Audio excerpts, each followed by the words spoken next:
Les femmes autochtones et les communautés locales jouent un rôle important dans la protection des écosystèmes forestiers.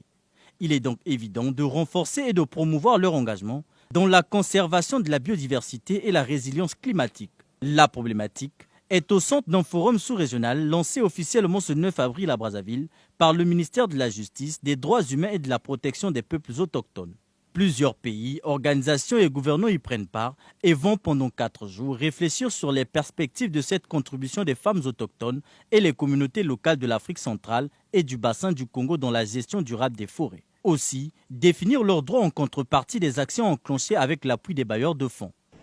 Nous sommes réunis aujourd'hui parce que pendant trop longtemps, les incroyables contributions des femmes autochtones et des communautés locales à la protection et à la gestion des écosystèmes naturels en Afrique centrale et dans le bassin du Congo n'ont pas reçu l'attention qu'il faut.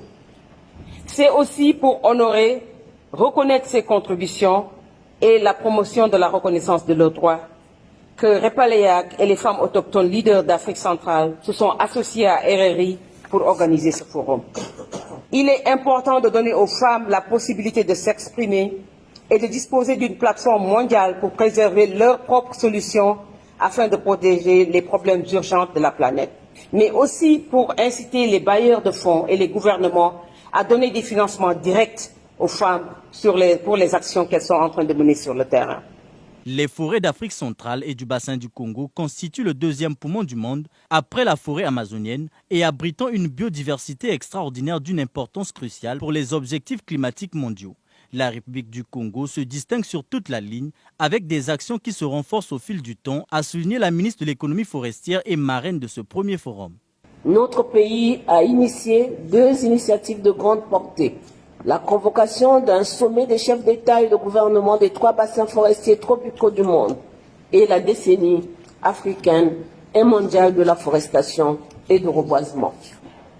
Je profite également de cette tribune pour rappeler qu'en République du Congo, le gouvernement s'est engagé depuis plusieurs années à œuvrer pour l'élaboration et la mise en place des politiques publiques inclusives qui tiennent compte des besoins et des aspirations des populations autochtones. Nous vous informons également que dans notre pays, les lois et les textes réglementaires sur la gestion des forêts,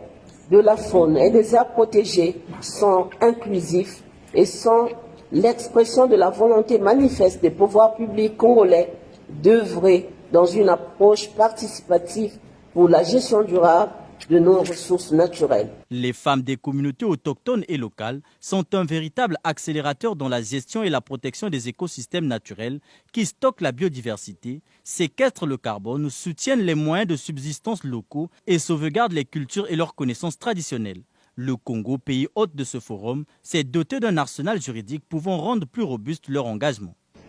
Ce plan, cadre stratégique d'orientation de la politique nationale,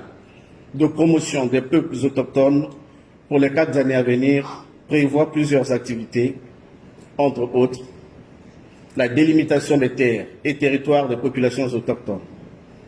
la lutte contre les violences faites aux femmes et filles autochtones,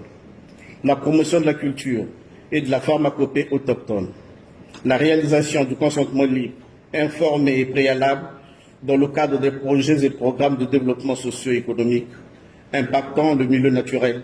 des populations autochtones, les mesures d'incitation scolaire des enfants autochtones, l'appui aux activités génératrices de revenus culturellement adaptés, la sensibilisation des populations autochtones